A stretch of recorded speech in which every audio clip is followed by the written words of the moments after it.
We are live. We are live. Welcome to College Football's Peek Around the Corner with your host, Greg Flugar. We cover everything in college football because we love everything in college football. And if you do as well, please subscribe to our channel. Smash the like button if you like our content. Share the video with your family and friends if you want to support this college football rebel outpost. If you want to support this channel, which is the home for the college football sickos, with a donation, to help us keep the lights on, hit that dollar sign where you make a comment, and I'll get to your super chat as quick as I possibly can. Welcome everybody, and I mean everybody, into the studio that sits on the corner, the very corner of Keith Jackson Parkway and Kurt Gowdy Avenue. Do not be afraid. Do not be afraid to become a legend with your comments and with your phone calls. We have got a stack show on August 4th. A Monday, August 4th. Wasn't it 2 years ago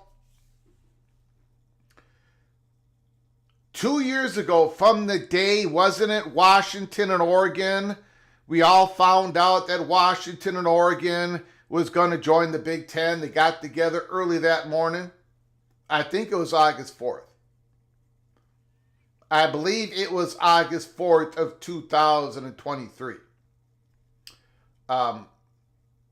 We have got to start. I'm telling you, the coaches poll came out today.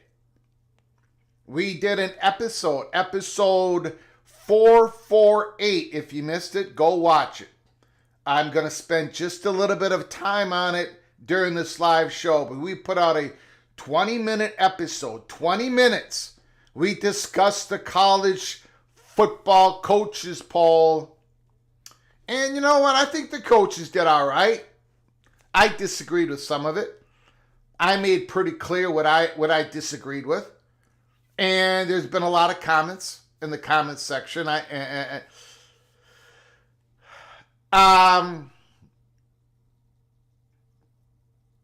The biggest miss, I believe, the biggest miss in the coaches poll, and I must say, the biggest miss among you Einsteins in the PATC family, you Einsteins, I think are also missing it. The biggest miss is Louisville.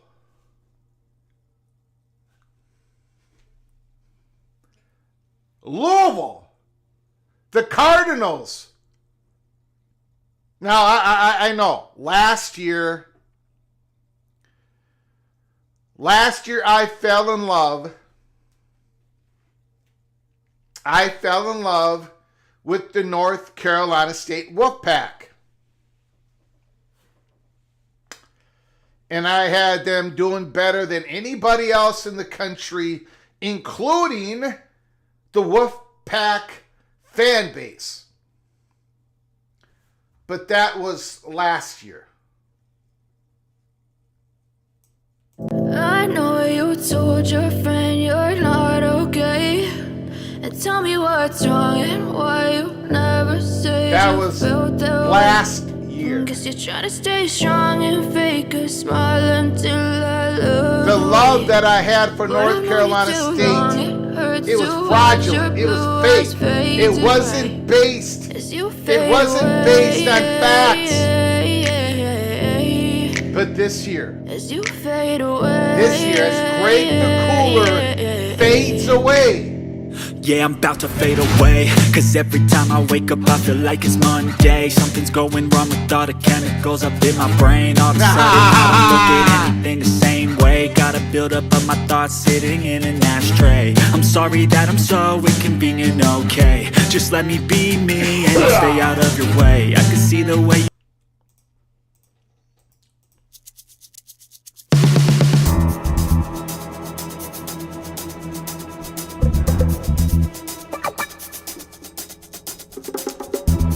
This year, I have fallen in love. I have fallen in love with the Louisville Cardinals. But this year, it's a real love. It's real, guys. It's not, it wasn't love at first sight. It wasn't a flowers dance and a box of chocolates kind of love. No. This is based on real emotion, real facts. It's happening. It's happening. And the rest of the country is missing it. The rest of the country is missing it. Einsteins, you still don't get it. And then I read the top 25 coaches poll, and Louisville's not even in it. Unbelievable. Unbelievable. And none of you disagree? You Einsteins.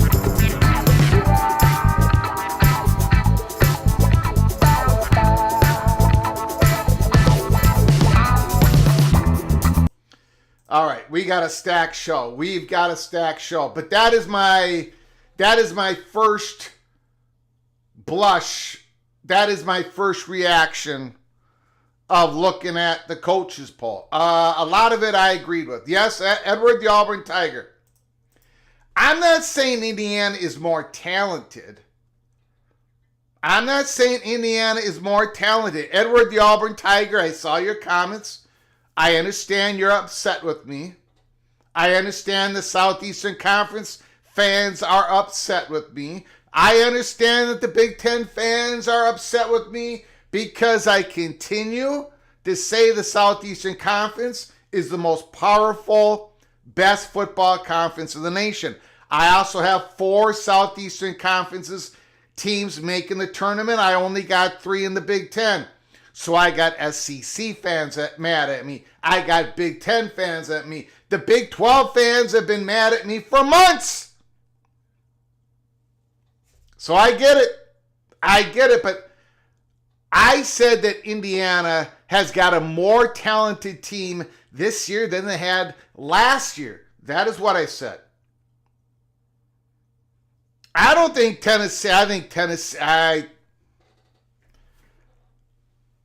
Tennessee's an absolute mess this year.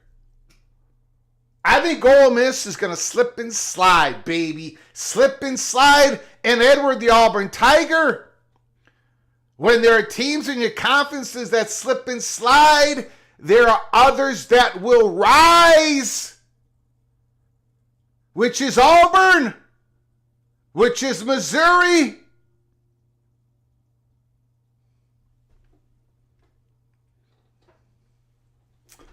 Can someone check if Greg the Cold is running a fever? We all have opinions. Okay. Still preseason. It's still preseason, but we're cranking it up, man. We are cranking it up. And just to show you how much we are cranking it up, today is the spotlight.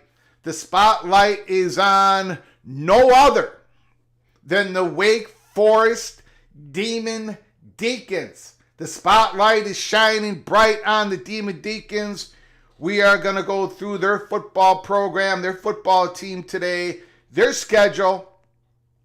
Their goal is to try to make a bowl game. I don't know if it's going to be Ashford. I don't know if it's going to be Purdy for QB1. We know who their running back is. We know that they've got some, they've got their leading tacklers from last year. The defense is going to be all right. The offense,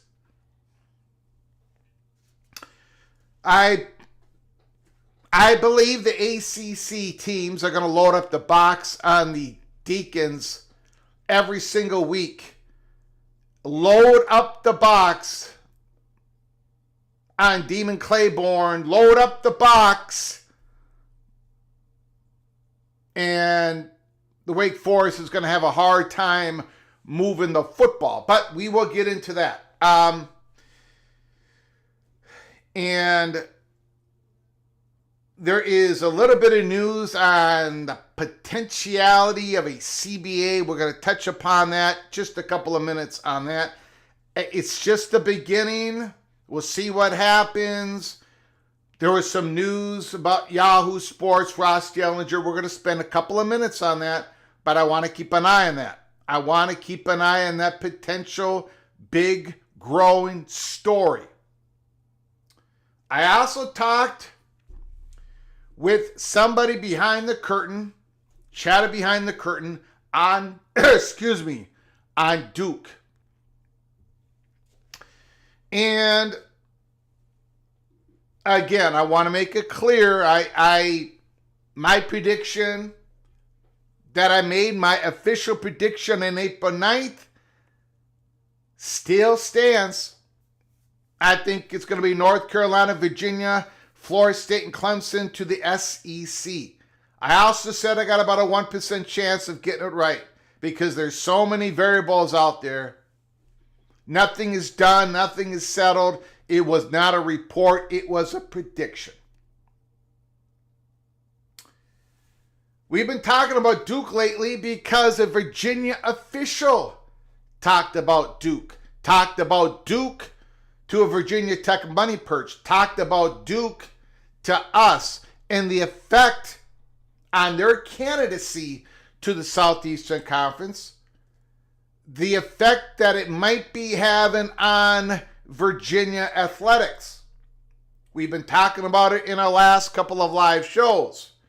We are going to talk about Duke once again, not from the perspective of the Virginia official, but a perspective I learned a little bit. Again, every time I poke and prod, every discussion that I've had with people in different positions, you learn more and more, right? Never, never, never, never, never have your curiosity slip away from you. Never. And learned a little bit more today about, well, we've learned a lot. Actually, the door was open up to us early, a couple of months ago. Remember when we talked about Duke's money people are pounding the table, they're being aggressive? That's all been happening. And I think people are slowly picking up on that. And we're all going to find out what the end result is. Again, I don't have anything that I can really report on when it comes to Duke, other than they have been aggressive. They've been attacking with everybody. Big Ten, SEC. Now,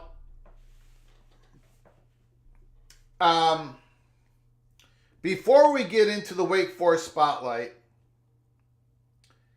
before we get into the coaches poll, before we get into the CBA,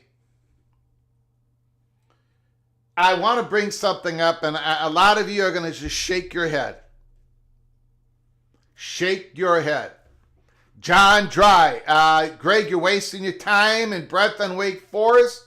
They won't be in the P3 in a few years. Sorry to be blunt. You may be correct on that, or you may not be. I don't know. But they're in the Power 4 right now, and we cover everything in college football. Everything. Everything. This is a national college football YouTube channel. So we are going to cover Wake Forest. No question about it. I'm going to bring up something real quick here before we get to the roll call. Before we get to the roll call. And a lot of you are going to be like, oh boy, Greg's doing it again.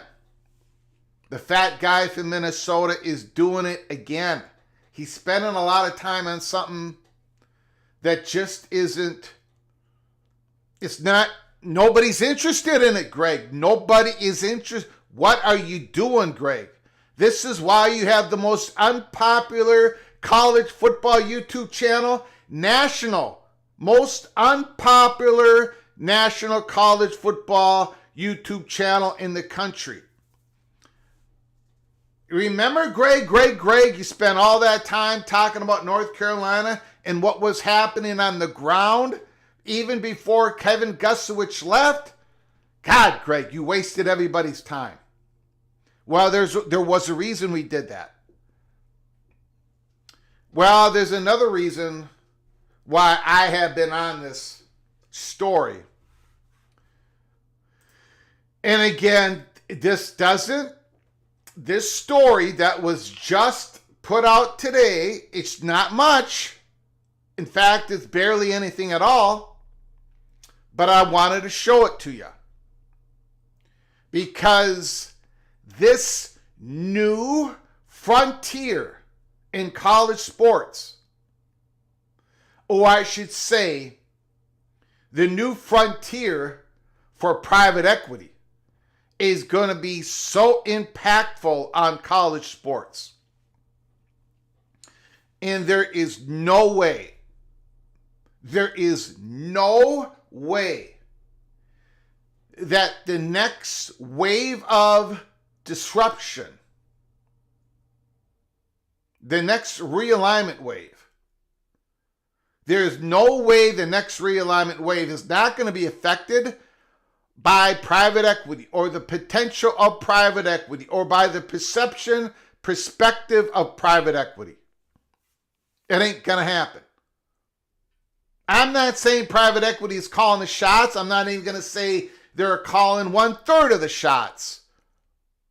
But what these conferences are going to do next is going to be somewhat lightly, moderately, or heavily influenced by a partner they don't even have on board yet. Front office sports. Let me just hit upon this before we go to the roll call. Front office sports, Ben Horney, college sports is the new frontier for private equity. Private equity firms want to deploy capital into college sports, but the floodgates haven't opened yet. Ben Fun of Carlisle said the dam will break at some point on a panel at the front office sports event. There's not much to this article, right? It just isn't.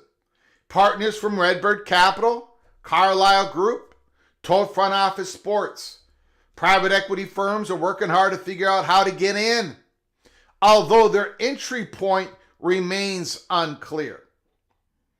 Julia Whitland, a partner at a private equity firm, Redbird Capital Partners, didn't hold back when asked about private equity interests in college sports on a panel at last week's Huddle in the Hamptons. That's a controversial question, she said. Look, I'm just going to say it. I'm just going to say it. College sports is the new frontier. Everyone is kidding themselves if they think that's not the direction of travel. Private equity has already broken into pro sports, even youth sports. And then it goes on to talk about Boise State is actively considering. Ladies and gentlemen, I've had a couple of live shows where I looked directly into the camera and I said private equity is coming. I just don't know when, and I don't know how, and I don't know where, and I don't know who, but it's coming. It is. I have been told it's going to happen.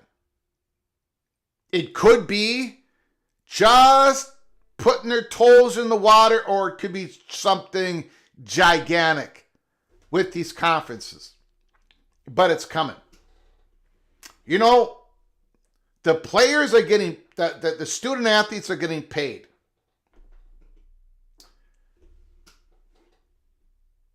They're getting paid. There is no more amateurism in college football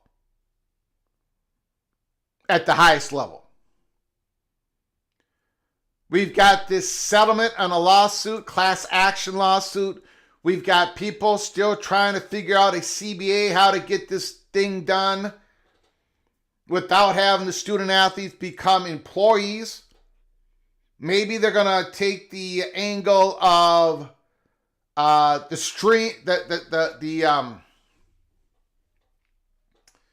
the Actors Guild. Where you have a union, a representation, but you're not an employee of anything in particular. We will get into more of that later today and as that story percolates. But you see all these changes happening. It's looking more and more and more like professional sports. It ain't going to be totally like professional sports, in my opinion. But private equity is going in everywhere, guys, gals. It's going everywhere. It's in the NBA. It's in the NFL. It's in European Premier League soccer. It ain't going to happen in college sports. It is going to happen in college sports. The question is, when and how and who and where, and we don't know. But we are going to follow that story. But I wanted to bring that up.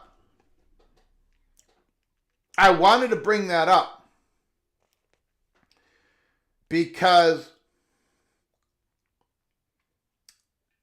I think that is a new level of, how do I say it?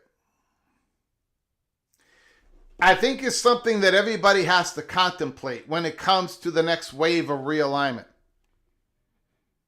What are the chances of there being a Super League? What are the chances of there being a couple of different Super Leagues? What is the chances of there being a merger between two conferences? What are the chances of two conferences going under a type of Super League umbrella? What are the chances of the SEC and the Big Ten splitting off? What are the chances of the Southeastern Conference getting the first private equity backing to their conference? What are the chances of the big, what impact does all this have on the expansion of the Southeastern Conference? What impact does this have on the expansion of the Big Ten? What impact would this have on the potential expansion of the Big 12? What is the impact on the potential backfilling from the ACC? And I think there is going to be an impact. And this is where we talk about Duke. Because there is no, well, I shouldn't say no, but there isn't many, if any at all, institutions out there that have as many alumni and connections and alumni group backed private equity firms out. Nobody is in that space more than Duke. So I think all this is tying together. Now that doesn't mean look it up, April 9th. I don't have Duke in the Big Ten. I don't have Duke in the SEC. But I also said I got about a 1% chance of getting my prediction correct. There's so many variables still out there. There is politics, there's relationships, there's viewership, and there is third partner, outside money that wants to come in. And if you have Duke on the ledger of your conference,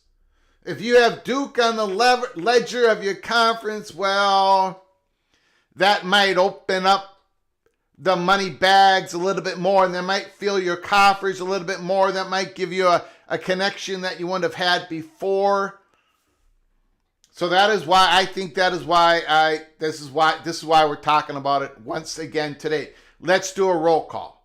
I'm so thankful that everybody has joined us today. Ryan Willie. Greg, I'm sure Jeff Olson will agree with me when I say that being an Evil Badger is a badge of honor.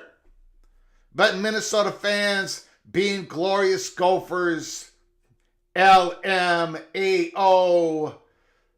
glorious Gophers. Glorious Gophers. Ryan Willie, God, family, Golden Gophers. Golden Gopher by the grace of God. Thank you, Ryan Willie, for the super chat. I appreciate it, my friend. Thank you for all your support to our program, helping us keep the lights on. Thank you for starting us off in such a generous way. Thank you, Ryan Willie. Jeff Olson. Is Jeff Olson in the chat room? Is Jeff Olson in the chat room? Because he is. If he is, I got to speak to him.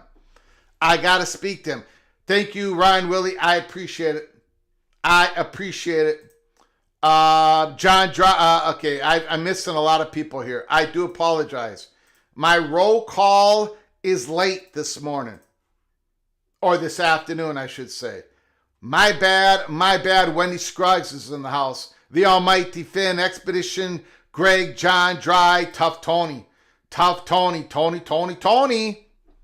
Emmanuel Carmo from my old high school.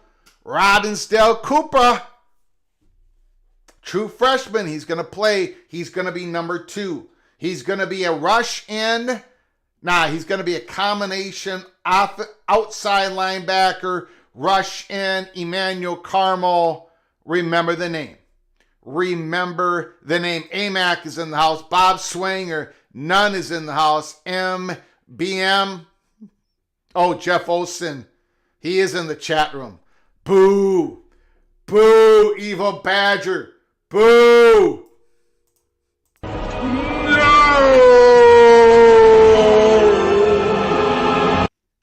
Jose's in the house. Daniel Gorby is here. Arnegad is here. Rod Nix, Old Army 02, Arnegad, Little Knives is in the house. The Big Gun Shop. Toast is here. Who else is here? I missed a lot of people. I do apologize. It's my first mistake. It will not be my last mistake. Don Scruggs, Ron Elite, Al Woody is in the house. Jan Uzi is here, although I have now lost him.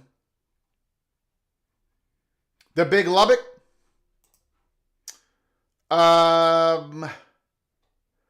Vox Quindaro, Glorious Gopher. Absolutely. BYU football is in the house. Phenomenal Hebrew is here. Mountaineer Memes. Joshino. Helms Fire is in the house. Wendy waves at Greg the Gold that I have cussed out to in the last hour. I'm not sure what all that means. Rock and Ran is in the house, and I lost his comment. Where does his comment go? Rock and Rant is in the house. I think he was picking on me because I've got Arizona State and Baylor in the Big 12 championship game. It's not official yet. But it's going to happen. It's not official yet. I haven't made my official predictions yet. Greg the Gold. But it's going to happen. Baylor, Arizona State. Mr. Monkey Says is in the house. Thanks for coming on in, Mr. Monkey Says. Okay. We got to get to it. We got to get to the Wake Forest Spotlight as we are heading towards the end of our Spotlight series. We got a few more teams to go through. We got a few more. We got Florida State tomorrow. And we got Miami on Wednesday.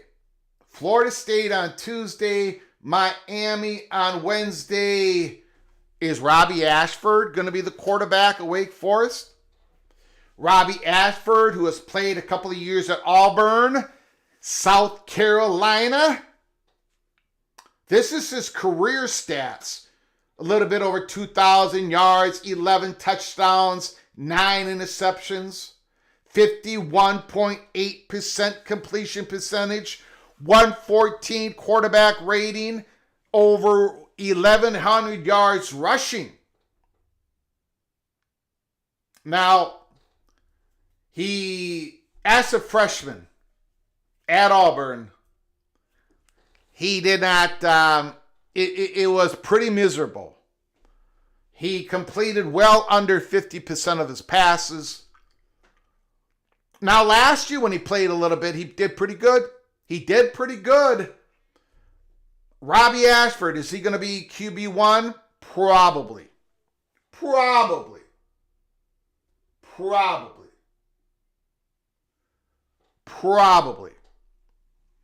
However, Deshaun Purdy might give him a run. He was a freshman last year at Charlotte.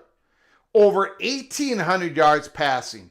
10 touchdowns, 6 interceptions. Again, a 50% completion percentage. 136.2 quarterback rating. So there's a quarterback battle going on. I don't know who's got, probably it's going to be Robbie Ashford. And the Wake Forest is going to have a, look, and you look at their wide receiver room, which we're going to get to in a moment. Their wide receiver room is extremely thin. Extremely thin when it comes to pass production. But their running back room, Denman Claiborne, over 1,000 yards last year, 4.6 average per rush. Again, he runs against a loaded box. 11 rushing TDs, 23 receptions, 12.2 average.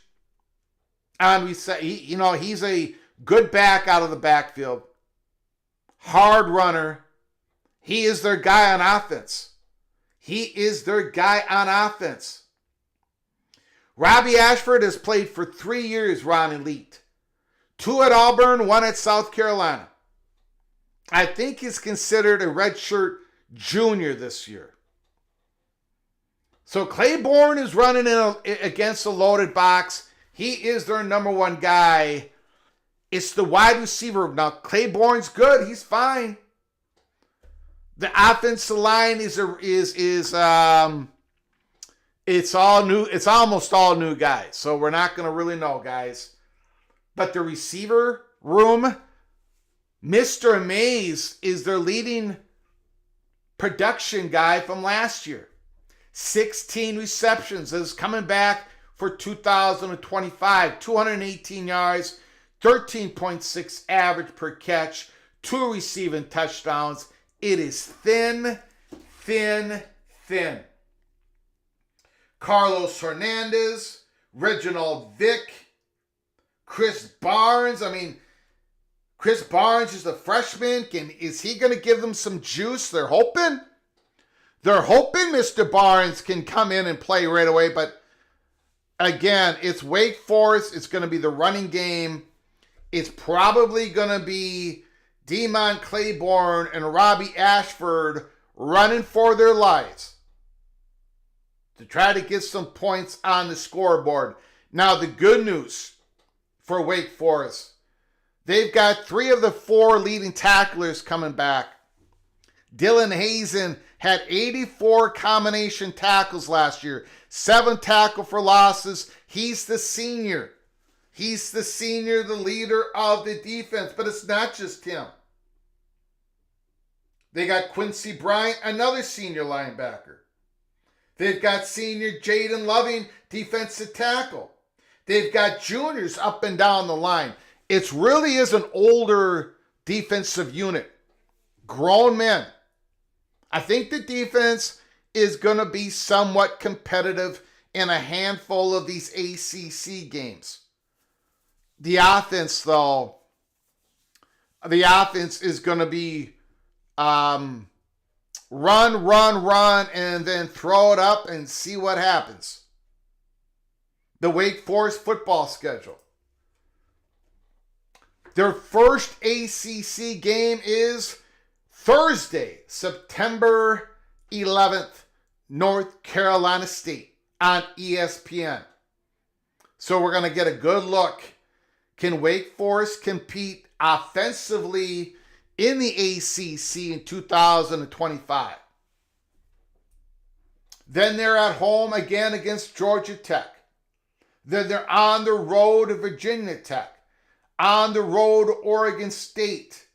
So again, it ain't like, no disrespect to any of those teams. Georgia Tech, I think, is going to be very competitive. But I think they're going to have somewhat of a schedule that they can figure out who they are for 2025. But they play at Florida State, Virginia, North Carolina, Delaware Fighting Blue Hens, and Duke. They miss Clemson. They miss Miami. They miss Louisville. So the schedule is not completely overwhelming. Can they get to a bowl game? That is going to be the goal. That is going to be the goal for the Wake Forest Deacons. The schedule is workable. It is workable for the Wake Forest. They can get to 6 wins. They can get there. That is our Wake Forest Spotlight. I hope you enjoy it. Put down your comments in the comments section below the video. It is going to be probably Robbie Ashford and Denman Claiborne, the 2 horses, to see if they can score enough points to get Wake Forest to 6 wins. All right, so let's get to, quickly, let's get to that coaches poll that came out.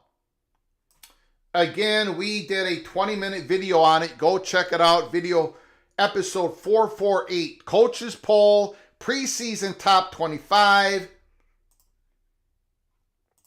11 through 25. Boise State at 25. Texas Tech at 24. BYU at 23. Iowa State at 21. Texas A&M at 21. Kansas State at 20. The Cyclones and the Wildcats. Farmageddon in Dublin, Ireland. The winner of that game is going to gain a lot of credibility. They're going to go 1-0 in the Big 12 Conference. They're going to shoot up in the AP poll. They're going to probably shoot up in the coaches poll. Big game in Dublin, Ireland. August 23rd. Indiana is 19. Tennessee, I think that's way too high. Missouri, I think that's way too low. SMU, 16. Ole Miss, 15. That is too high. Michigan, I think that's a little too high, to be honest with you. I would have Indiana ahead of Michigan. I would have Kansas State ahead of Michigan. I got to see Bryce Underwood against Oklahoma. I'm sorry. I gotta see it. I know A.V. Johnson. I know Fernando Mendoza. I know D'Angelo Bonds. I know Aiden. I know Dylan Edwards. I just rattled off a bunch of guys for Indiana and Kansas State. Michigan, the straw that stirs the drink is the defense. But Bryce Underwood, I mean, is he ready? Is he ready? I don't know. South Carolina could be a little bit higher. But I have Missouri a lot higher. I think Missouri is going to be, I think Missouri is my Louisville in the Southeastern Conference. Illinois 12. Coming back loaded. Arizona State 11. Thank God the coaches poll have the Sun Devils up at least that high at number 11. Then Miami, number 10. LSU, number 9. Bama, number 8. We shall see. Oregon, this is too high. Sorry, Duck fans. This is too high. Clemson, too low. They should be number 3, number 4, number 2. Clemson, number 6 in the coaches poll. Notre Dame, number 5. I agree with Notre Dame being number 5. It's all going to be up to the quarterback. CJ Carr, is he going to be a star? Their running game is going to be elite. The defense is going to be elite. Georgia is the biggest wild card in the SEC along with the Missouri Tigers. Georgia's got all the talent in the world, but my God, give the ball to Nate Frazier. Give the ball to Nate Frazier. Number 3, Penn State. Number 2, Ohio State. And number one, the Texas Longhorns. Dave Chauncey says Florida is ranked 17, not Missouri. Thank you, Dave Chauncey. I did see Missouri was like number 26 on the way to Missouri should be a lot. I mean, Missouri is going to be better than Florida especially with DJ Legway. We don't know what's going on with him. All right. So let me know in the comments section. Let me know what you're thinking, or give me a phone call on what you think about all of that. This was the top 25 USA Today coaches poll. Boise State, Texas Tech, BYU, Iowa State, Texas A&M, Kansas State, Indiana, Tennessee, Florida, SMU. Yeah, Florida 17. Missouri's not in the top 25. Absolutely ridiculous. Absolutely ridiculous. Hardy, Kevin Coleman. Why don't people talk about Kevin Coleman? I don't know, guys. The great wide receiver. I mean, he's a very good wide receiver. Transfers from Mississippi State to Missouri. Maybe it's just because of Bo Pribula. That schedule, Missouri's going to win 10 games again. Missouri's going to win 10 games again. Ole Miss is ahead of Missouri.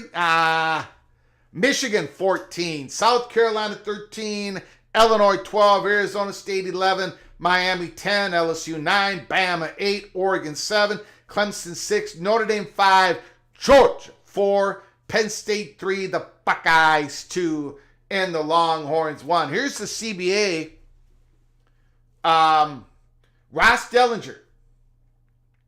AO, we'll talk about that in a moment, announces that its leaders presented to 24 Power Conference general managers on Sunday in Nashville their plan for collective bargaining, a similar presentation they've socialized with coaches and athletic directors. All general managers support a version of a CBA in college football, AO says. And again, there's going to be lots of versions of it, which is fine. Athletics.org, AO, the Players Association for College Athletics. An historic meeting marks an encouraging step forward, an equitable future for college athletics, a future where athletes are co-authors of the rules and structures that dictate their lives and their future. Now, again, one of the sticking points is the employment part of it. And we're going to go through a real quick highlights from the historic private meeting included. 100% of these GMs believe college sports is currently operating on top of a broken foundation. 100% felt that transparency around payment amounts would be appropriate and helpful in a future with collective bargaining to stabilize the market. In other words, ladies and gentlemen, that might mean you get a collective bargaining agreement. We're going to know the payments. We're going to know the contracts. Hopefully, or maybe it's just internally among all the teams, but that's going to get leaked out. A majority of these stakeholders are in favor of a minimum spend rev share floor to promote parity and competitive balance within college football. 100% were in favor of removing a transfer portal window during the football season, and many agreed with retooling the transfer window, better timing for coaches and athletes. 100% want to see performance-based incentives that would reward playtime. 100% are in favor of a 5-year concurrent window of eligibility that begins as soon as an athlete becomes a full-time student at the collegiate level. And then the topic about agents, athlete representation, and all that. So we are going to keep an eye on this story. Maybe nothing happens with it. Maybe more percolation on collective bargaining. Okay. Now let's get into Duke. Again, the title, we've covered a lot already here on our live show August 4th. I appreciate everybody from coming on in. Appreciate it very much. We've been talking about Duke lately here because we have been led that way. First from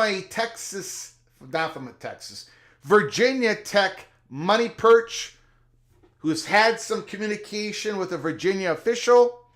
And then we were very fortunate to get to have communication with a Virginia official that believed, and he's not the only one at Virginia that believes, that it looks like Duke may have the positioning ahead of Virginia if the SEC goes with the big scoop. So I brought this not just to you guys, but I brought this to the attention of a couple of people that I talked with, the chatter behind the curtain, poking and prodding.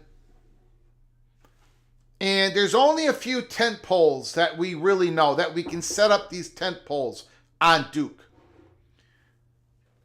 PATC, now, what I would call these, not speculation, I would call these reports. Number one, we believe at Peek Around the Corner that Duke has been aggressive. We reported to you guys that months ago.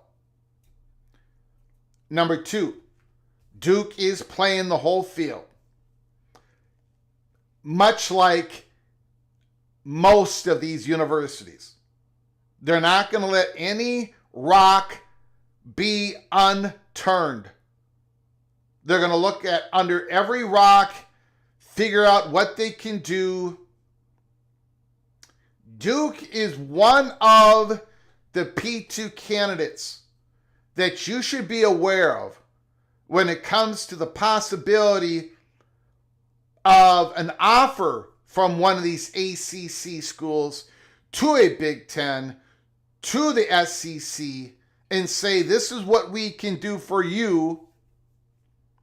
In other words, a type of SMU offer to the ACC, a type of Memphis offer to the ACC. To the Big 12 that was turned down by the Big 12. So keep that in mind when we talk about Duke. Duke is also a program in which we talked about earlier in our live show today. That whole private equity aspect to it, third-party money that's going to be coming in.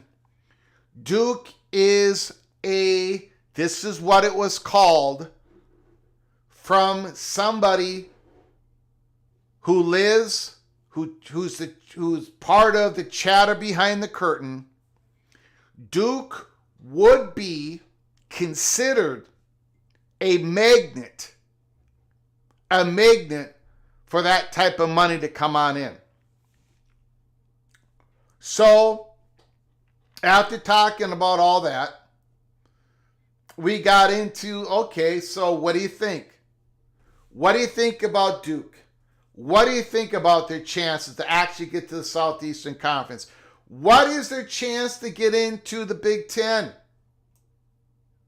And this is why I've got the title screen up in front of you all. The chatter behind the curtain was telling me that, look, much like pretty much everybody else, it's going to have to depend on their travel partners. Is it the right blend? Is it the right combination? Is it the right value? Is this something that the Big Ten or the SEC is looking at? And the travel partners for Duke in the Big Ten, the potential travel partners, Stanford and Notre Dame, they've all got a connection. We'll get into it. And then the obvious travel partner, Duke in North Carolina.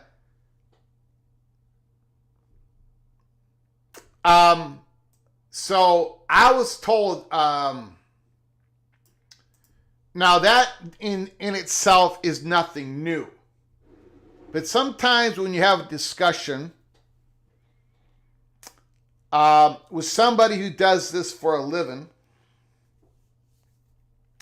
it sort of helps focus in on a few things.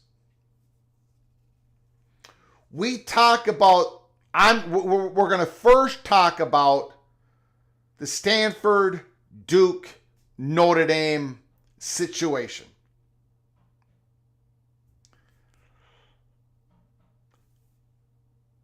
We all know about Stanford and Duke and their relationship with their library, Ivy League library, research connections.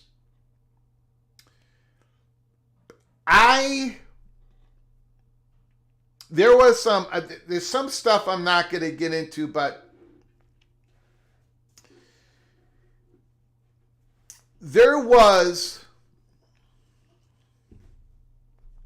it's interesting. And I don't even remember the person's name.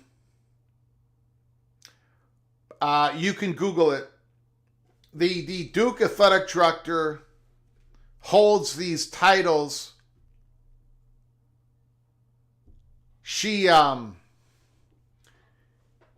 Duke does a lot of stuff with Stanford. I mean, it's not just research. They do a whole bunch of stuff. They do mental awareness. They do charity. I mean, they're doing everything. But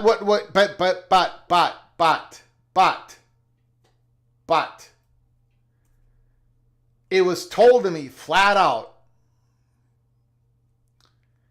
that when it came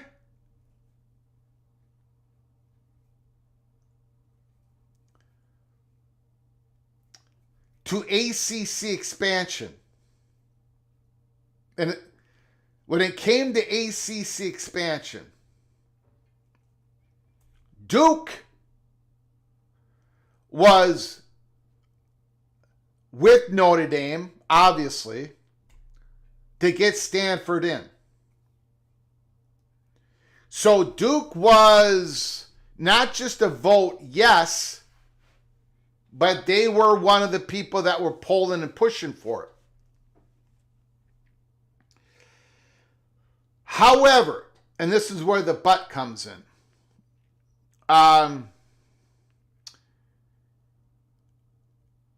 Duke is, according to the chatter behind the curtain, and we've talked about this before, they're being really aggressive with both the Big Ten and the Southeastern Conference. So, in other words, Duke is working their options not with just the Big Ten, but they're definitely working with the Southeastern Conference. And I understand why Virginia, I'm starting to, while not agree with the Virginia official, but the more we poke and prod, the more credibility, the more logical the Virginia official, his perception, his information becomes more and more credible in the PATC's eyes. Duke and Stanford are very close in many way more than I even knew. The person that's the athletic director is like, they do a bunch of stuff with Stanford. It isn't just research. It's a wide gamut of things. So when we talk about the SEC doing the big scoop, when we talk about the Big Ten possibly be doing some big scoop with, or if Notre Dame finally says yes, that the Big Ten would open up and maybe take more than 2 schools, and we talk about this Notre Dame-Stanford connection, I tell you, that Duke connection with Stanford and Notre Dame, that might be your scoop with Miami, if Duke is not taken with the Southeastern Conference. So in my eyes, now I don't have Duke. I did not predict Duke to get to the Southeastern Conference or the Big Ten. But the more we learn about it, even though we talked about it a couple months ago, even though we said Duke was aggressive, we've been told that more than twice. Hint, hint, wink, wink. This is something that has been told to us multiple times. So the information is out there. Now, the only door that has been opened to PATC is Duke has been mighty aggressive. We've talked about it. I've told you guys this. But what if there is this other story that that door hasn't opened to PATC? It hasn't. Where there's traction. And this is what Virginia is picking up on. That Duke actually has traction with the Southeastern Conference. The chatter behind the curtain that I was talking to since our last live show yesterday didn't really give me an impression that he or she believed it's going one way or the other for Duke. But did confirm, once again, and it's obvious, that Duke's been aggressive. Number two, that Duke is going to heavily depend on their travel partner. Working with North Carolina, the value of that combination could work with the Southeastern Conference. I happen to think they need some football brands to go along with that. Florida State and Clemson, and the chatter behind the curtain person did not push back on that. But there is still this Duke, Stanford, Notre Dame thing that could be in the future for the Big Ten. Now, I did tell this chatter behind the curtain that this Virginia official, because this is where the discussion was going. This is why I brought it up.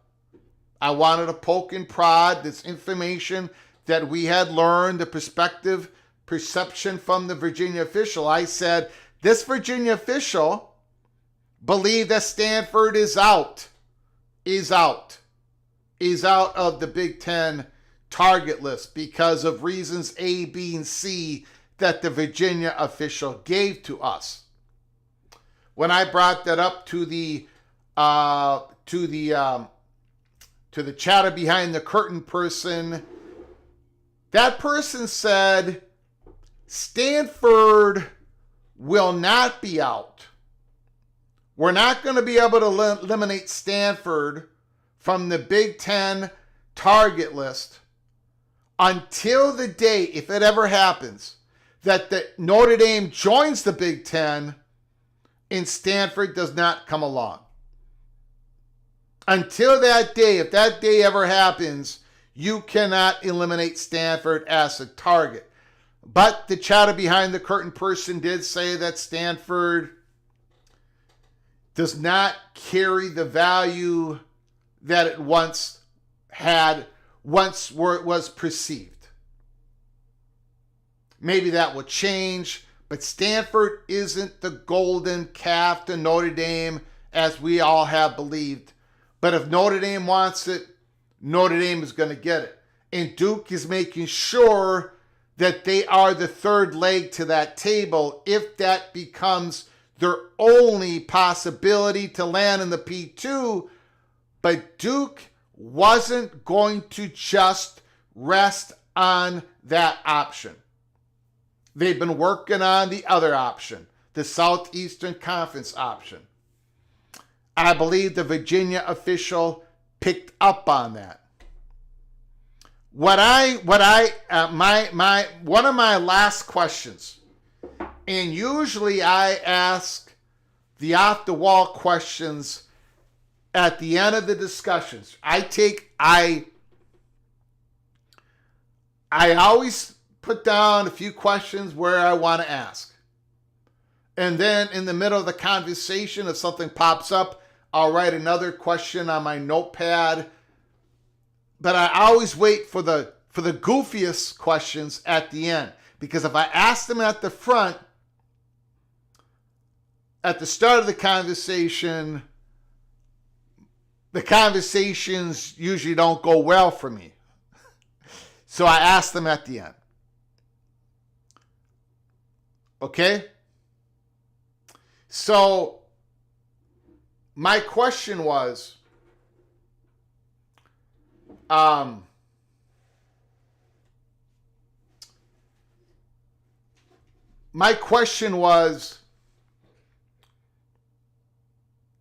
is there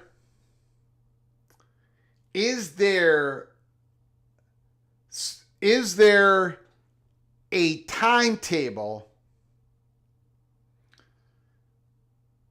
that you believe that this could all happen?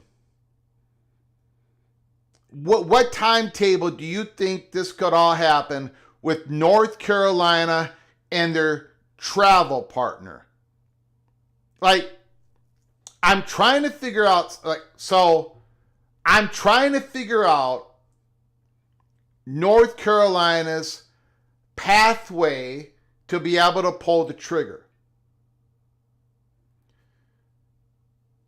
When when a Paul Feinbaum says, I believe that North Carolina is gonna, I'm paraphrasing, but he just said it last Monday. Paul Feinbaum, I believe that North Carolina is the number one target, and we just don't know when, and we don't know who their travel partner is going to be. So my question was to the chatter behind the curtain, maybe the timetable, maybe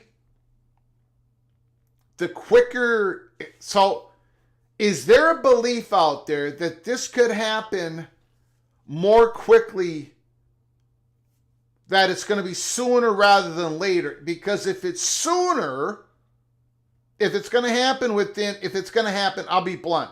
If this is going to happen to where a North Carolina and a travel partner, or North Carolina and travel partners, if there's steam out there, if there's a belief out there that there's going to be a notice of withdrawal filed before June 1st of 2026, if that is a growing belief, it might point us somewhere. But if the belief that it's going to happen, no, not before June 1st, that it could point us to a different direction. And the chatter behind the curtain, the person actually said that he thinks this is going to all happen sooner rather than later. Sooner rather than later. And then I said, okay, because of the political stuff that is going on, because of the politics stuff that is going on. And the chatter behind the curtain said, no, that's not the reason why I think it's going to happen sooner rather than later. This chatter behind the curtain, who is somebody incredibly credible, said that the reason they believe it's going to be happening sooner rather than later is because there is money to be made. There is a lot of money to be made, especially with the Southeastern Conference. Even with expansion, even in the Southeastern Conference, the richest conference, they're a program, they want more money. They want more money. Some of them need more money. Some of them do not want to go back and they want to redo their baseball field. They want to do their softball field. They got boosters given to NIL. They want more money. They're seeing great success, but they want more in this new age. Even the Southeastern Conference. an expansion along with this third-party money that's coming in, and it's coming into the Southeastern Conference, just like it's coming in the Big 12, just like it's coming in the Big 10. There is money to be made. Pure and simple. So this person believed that it's going to be happening sooner rather than later.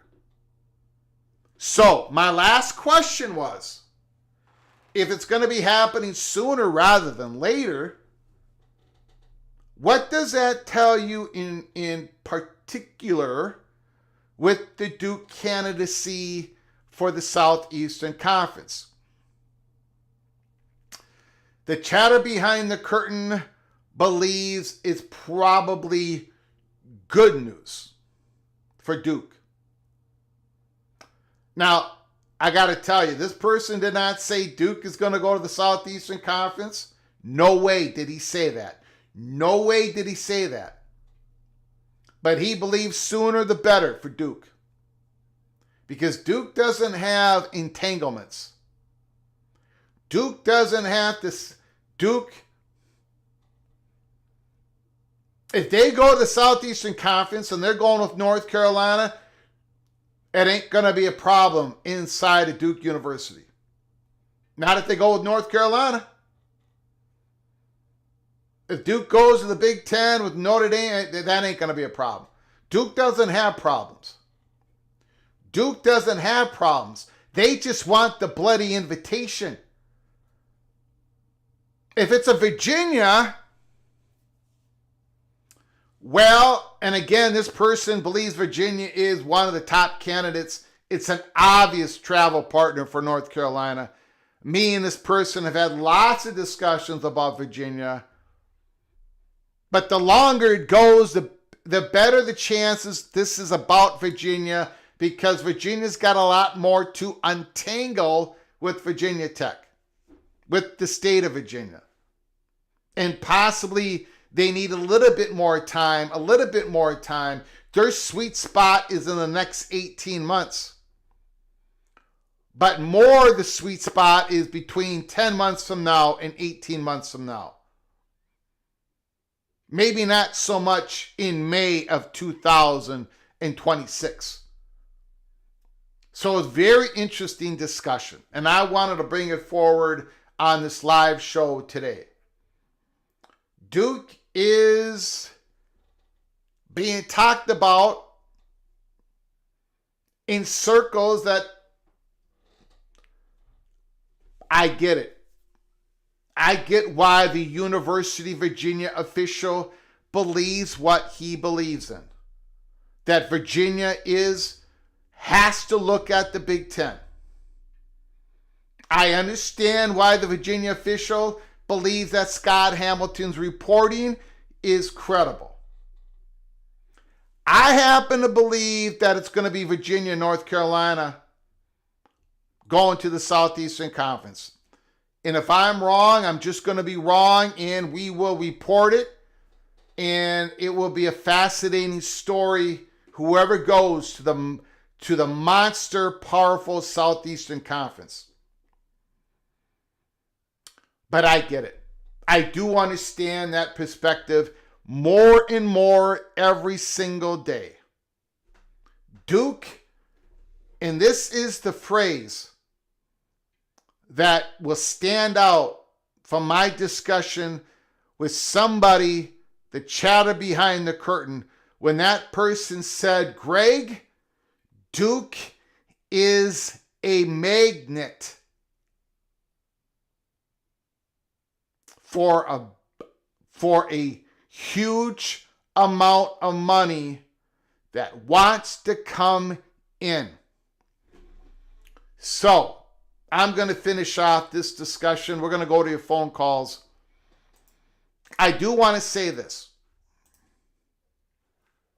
Helmer Hennessy, maybe ESPN is pushing for Duke over Virginia. I haven't really heard of that angle, but that very well could be true. Very well could be true, Helmer Hennessy. Thank you so much for the super chat. Thank you for all your support. Appreciate it. Helmer Hennessy, Could lack of a CFP deal lead to sped up realignment? Maybe be with behind the scenes negotiation. I think a lack of a CFP deal doesn't sped up realignment. I think it slows it down. But that's just my opinion. I think more and more certainty speeds up realignment. More and more uncertainty slows down realignment. That's a rule of thumb. Thank you, Helmer Hennison, for the super chat. I appreciate it so very much. There's one more thing I want to get to, then we're going to open up the phone lines. Thank you, P-Lit. Appreciate it. One more item. I see a lot of people on X, and most of the time it's friendly elbows being thrown, having disagreements about valuations, possible realignment in P2, possible realignment for the Big 12, possible realignment for the ACC backfill.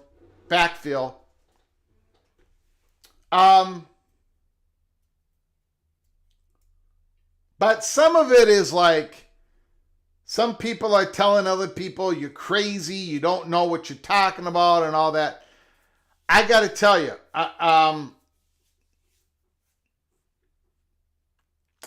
been doing this for a long time, and I keep repeating that nothing is done, nothing is settled, things are fluid, things are active. That is the ultimate truth on what is going on right now. And what is true about, there are certain things that are true about realignment every single wave. Realignment never sleeps.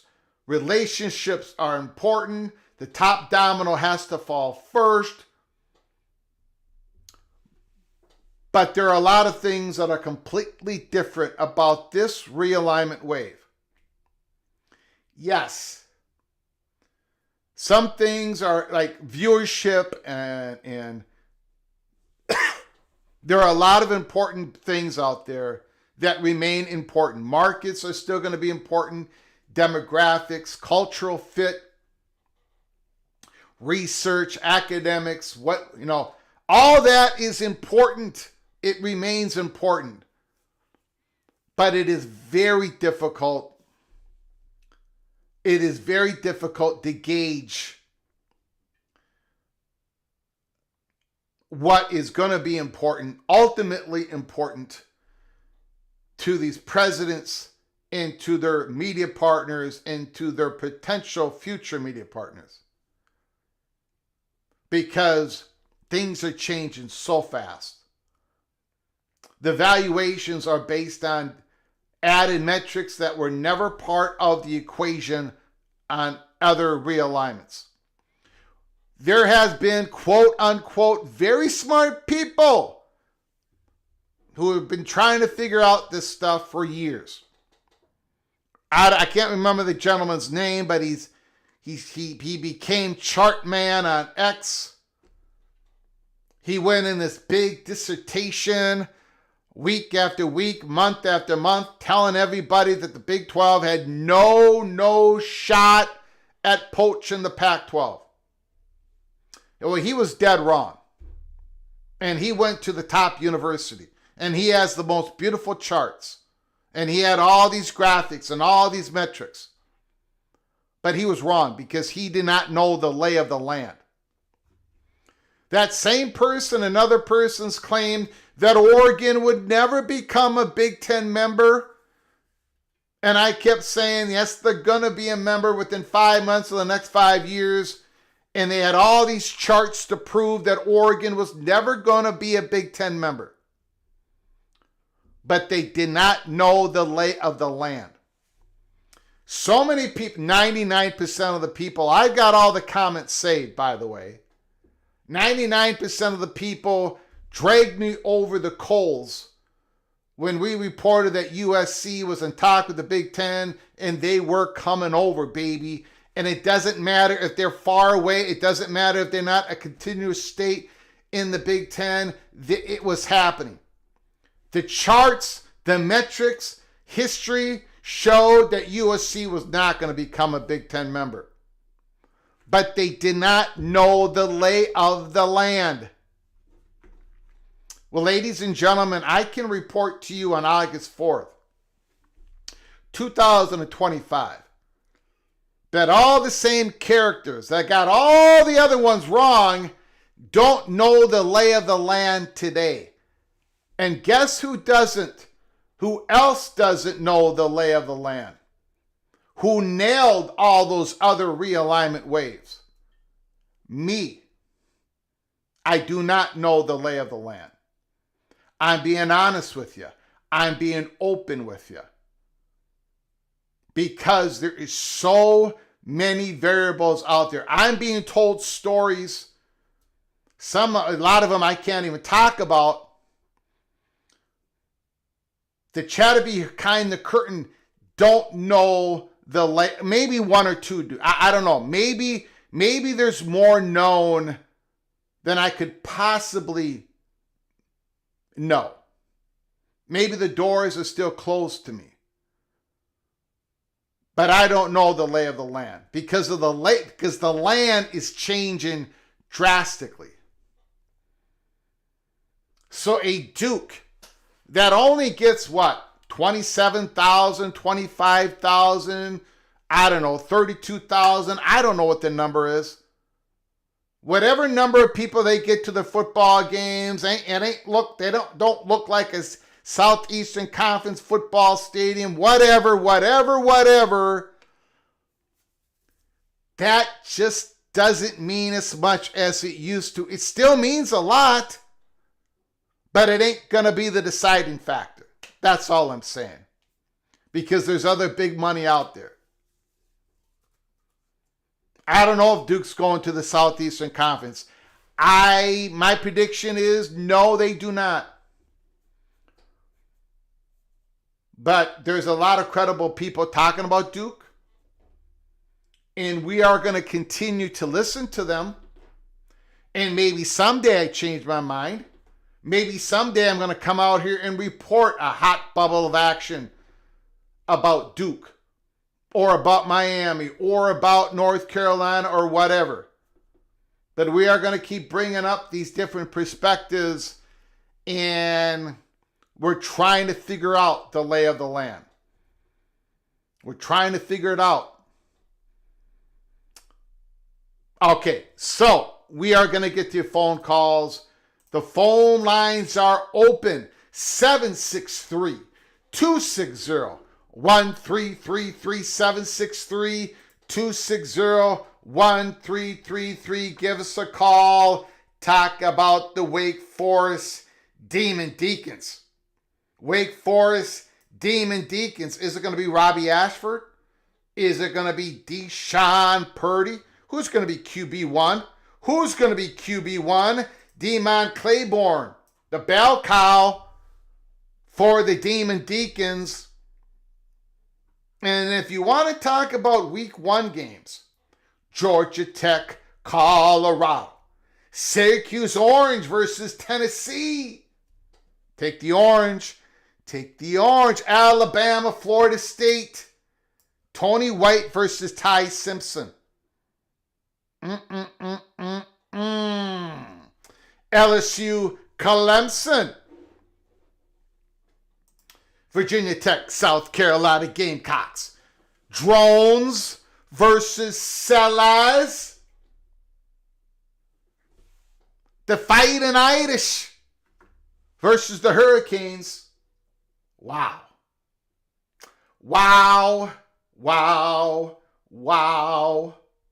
TCU versus North Carolina Sonny Dykes. Oh, who's the other coach's name? I don't remember the other coach's name. I don't remember. What is it? Oh, that's right. Bill Belichick. You guys got it. You Einsteins out there. Do you know who you're going to vote for? Do you know if you're going to take TCU, UNC? You don't know, do you? Opie D. Don, you have no idea who you're going to take with the Horned Frogs and the Tar Heels. do ya? Expedition Greg is absolutely confused. Grateful Trojan, his head is spinning around his neck. He has no idea. You guys are not prepared. None of you are prepared. Greg the Gold is going to rock and roll. All right, give me a call. The phone lines are open. 763-260-1333, 763-260-1333. Give us a call. Thank you, Helmer Hennison, Ryan Willie, for your super chats. Very much appreciated.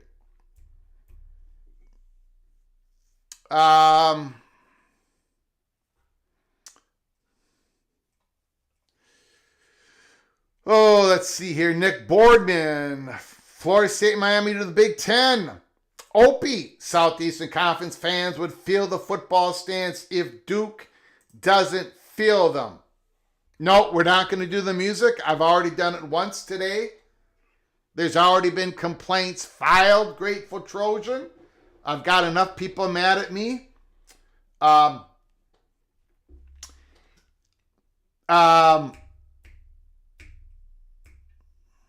Three-Eye Atlas. Three-Eye Atlas. A stunning interstellar comet coming through our solar system. Holy smokes. Call from Rick. Rick is on the line. The floor is yours. Thanks for calling, sir. Well, thank you. I really like your pick there of Notre Dame, Duke, and Stanford and Miami all to the Big Ten. Well, that's not my pick. I just brought that up as an example. Not my Oh, no. prediction. People are posting it everywhere. Yeah. I'm kidding. I'm just kidding. Yeah, that's fine. Hey, let me throw some dates at you and see what you think about this idea, if it's possible. Thanksgiving this year is on the 27th of November. Okay. And, of course, Black Friday is on the 28th. And then the 29th is Saturday, and the 30th is Sunday, and December 1st is on Monday. Now, if for some reason, and this is a hypothetical, but let's just say it happens. Let's say that Greg Sankey and Tony Petitti agree to something with regard to the playoffs. Okay. Whether it's a 4-4-2-2, whether it's your 18. They agree on your 18. Yeah. Okay. Let's say but they agree. Yeah. And they're the only ones. Yeah. If on the Monday before Thanksgiving, that short week, if they come out and say together, we need to expand the playoffs. This is the best this is what we agree upon. This is the way it's going to be. Can they ramrod that through before December 1st?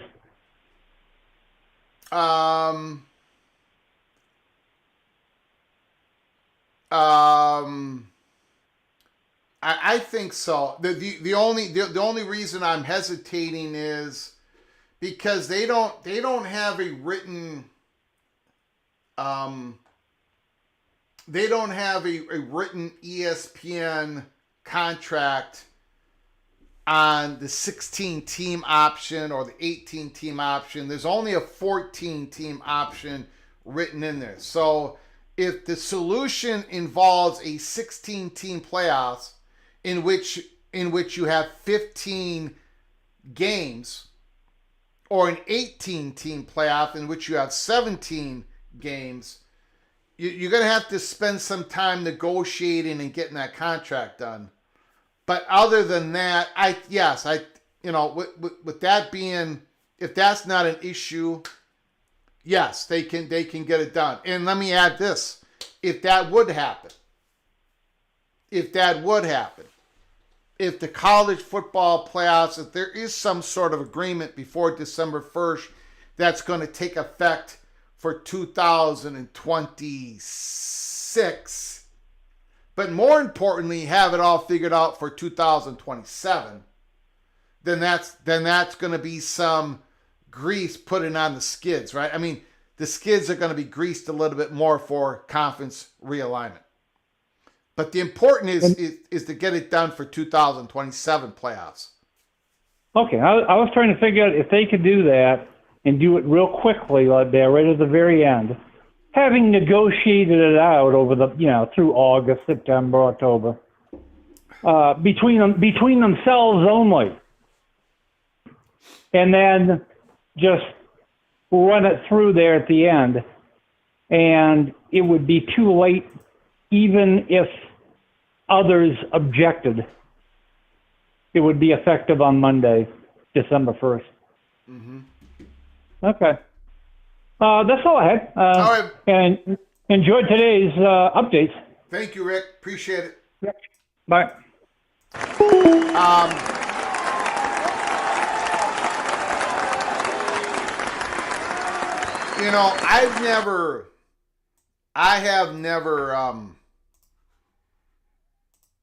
I haven't covered this article yet. Other people have, but let me get to it real quick. The article is a little old. It's August 4th. This was written, released, published July 29th. Okay? So it's a little old. Let me pop this up so people can actually read it. This is from Lexington Herald Leader. Lexington Herald Leader in the state of Kentucky by Mark Story. Again, other people have commented about it. I have not talked about it here. If North Carolina ever comes to the SEC, the league should bring on Duke too. It was reported last week by a writer for a website that covers University of North Carolina athletics that UNC is gearing up for a potential move to the Southeastern Conference. The SEC is where the Tar Heels are aiming, Inside Carolina's Adam Smith wrote. Aside from Notre Dame, North Carolina is widely considered the most attractive realignment option that is not already a member of one of the two predominant leagues, the SEC and the Big Ten. So if UNC, which has a relatively new president and will soon have a new athletic director, ultimately wants to leave the Atlantic Coast Conference for the SEC, the Tar Heels seem likely to find Greg Sankey holding that door wide open. I think it's going to happen. I think once we get to this next iteration of expansion, North Carolina has always been the number one choice of many people in the SEC circles, said SEC Network personality Paul Feinbaum on Monday on the Birmingham, Alabama radio show. Now, again, we reported this last June 15th on a live show, June 15th, 2024. The Southeastern Conference have not made this secret. They have leaked. Everybody knows this. North Carolina is the number one target. And I'm not getting raked over the coals anymore by saying that. But baby, the comments last summer was ruthless at PATC. As part of the agreement the ACC reached with Clemson and Florida State earlier this year, so the two schools would drop lawsuits challenging the league's exit fees and grant media rights. The cost required for a university to leave the Atlantic Coast Conference would shrink from $165 million to $75 million starting in 2030-31. If UNC is to switch leagues, that would suggest that around 2030 is when it is apt to happen. For my money, it is who the Southeastern Conference, which has historically expanded in twos, might take as a realignment partner with North Carolina that is most intriguing. So, Lexington Herald Leader Sports Pub columnist, the most intriguing part to him is who's going to be that realignment partner with North Carolina, because they believe it's going to be North Carolina. This person believes it's going to be North Carolina. In its prior expansions, this SEC has prioritized flagship universities from states that are contiguous to the existing Southeastern Conference footprint. That preference has brought Arkansas, South Carolina, Missouri, Oklahoma, and Texas into the Southeastern Conference since 1992. Among the teams the Southeastern Conference has added in modern expansions, only Texas A&M does not exactly fit that definition. If the preference for flagship institutions from new states continues, which a lot of people believe, and I gotta say, this has been leaked from the Southeastern Conference to reporters, the University of Virginia would seem the obvious candidate to accompany UNC from the ACC to the Southeastern Conference. That is true. In my strongly held, humble opinion, I still believe the University of Virginia is that traveling partner, and then I believe that that the Southeastern Conference has to make a bigger scoop for it all to work. That's just my belief, my prediction. In the current college sports moment, the opportunity to add football brands of national appeal has driven expansion. That is why the SEC accepted Oklahoma and Texas. In the Big Ten, went and got USC and UCLA, then Oregon and Washington. Should the Southeastern Conference and its TV partner Disney, ESPN, continue to emphasize pigskin appeal, Clemson and Florida State are the two biggest college football brands that are not yet in either the Big Ten or the SEC. Of course, the Southeastern Conference could split the difference, adding a flagship university from a new state and one existing football titan from another. In other words, the North Carolina Clemson blend or the North Carolina Florida State blend. There is a fourth option. Though it would be a radical departure from what has guided past SEC expansions, the league should take a hard look at bringing Duke along with arch rival UNC if the Tar Heels ultimately make the move. Again, Lexington Herald Leader. Obviously, you are not getting a move the needle football brand if you add the Blue Devils. However, the Duke of recent vintage has been a respectable football program.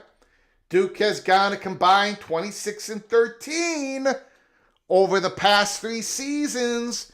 They just shelled out a whole bunch of money for the new quarterback, who I think is outstanding in that span. The Blue Devils hold a 3-2 mark against power conference opponents from outside the ACC and have a 2-1 record in bowl games. Though basketball has recently been all but irrelevant to power conference expansions, if you add a Duke in North Carolina, to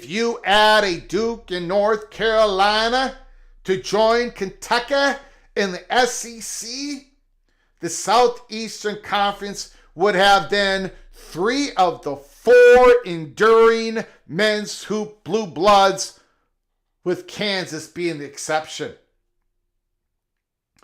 Might being able to offer Disney and ESPN a continuation of the Blue Devils Tar Heels hoops rivalry in a new league that also includes Kentucky make the Southeastern basketball matter financially in a way that has not been previously been true? Adding Duke, the number 6 rated national university according to U.S. News and World Report, would give the SEC an academic heft it has not previously held. Having Duke, Vanderbilt, Texas would place 3 of the top 30 ranked national universities within the SEC.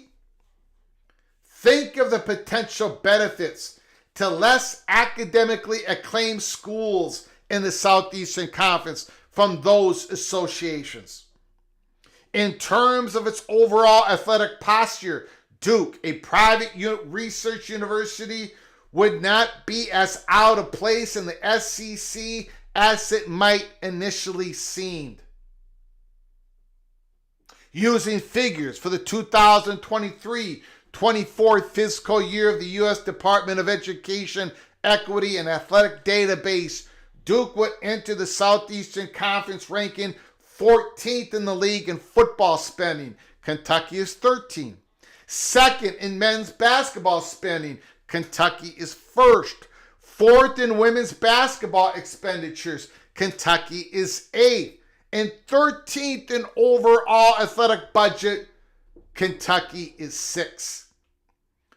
Obviously, adding Duke would not add another marquee football name to the Southeastern Conference.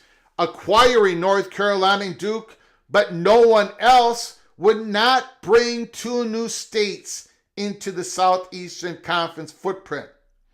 Even so, if North Carolina is eventually going to come to the Southeastern Conference, there is much that would recommend bringing Duke along with it. Again, from the Lexington Herald Leader,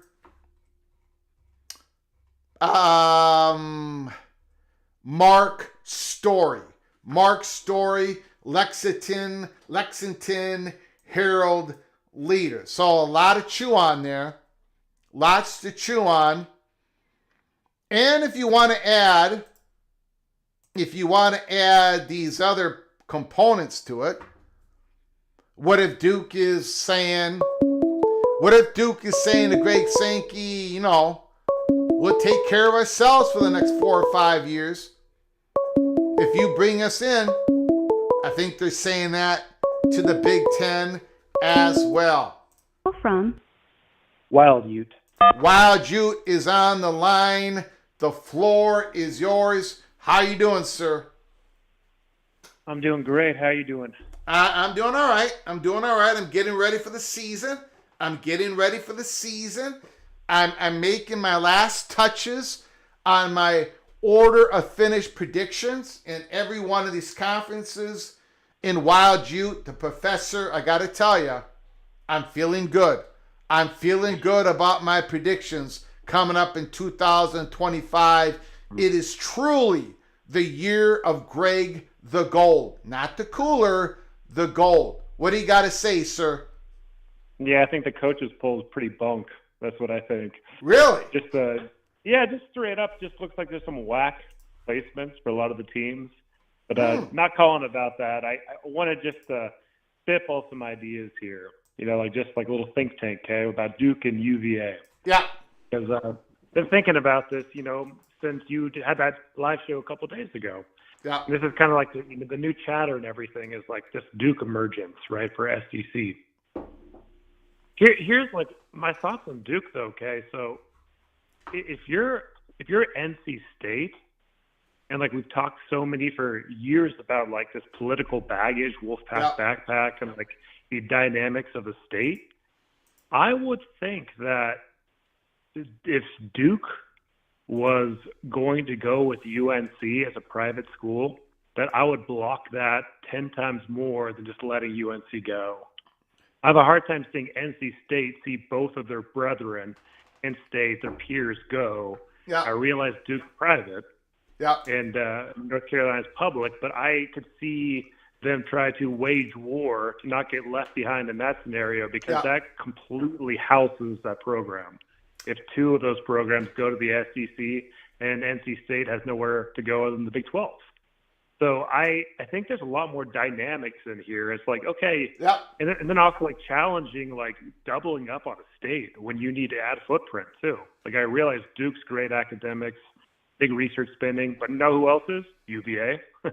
UVA adds a new state footprint, brings DC, elite, prestige money. It has everything that Duke does, but like the premier basketball brand. But UVA's basketball won a national championship a couple years ago, right? Yep. And so these are kind of ringing around my thoughts. And like you said, I think it's smart to not get into like, an information silo like a lot of us do about this stuff and have discussions. But like, I just wanted to see your thoughts really on the NC State political situation if Duke indeed was going to tag along with UNC. Now, I have said on this show and on your show, and it's been over a little bit over a year ago, I believe, that the North Carolina State Wolfpack backpack, as you have eloquently called it, from my discussions, it seemed it's going to probably not be an issue. And that's been my position for well over a year. I do not think there is that. I think North Carolina is going to be okay with that situation. If you've noticed, and there's been comments about it in the chat room, we're all keeping an eye. So the people that I talk to have been keeping an eye on the Board of Visitors when it comes to UVA. With that Board of Governors, the last couple of people leaving, the last couple of people entering the Board of Governors, it's been North Carolina State interests leaving and North Carolina interests moving on in.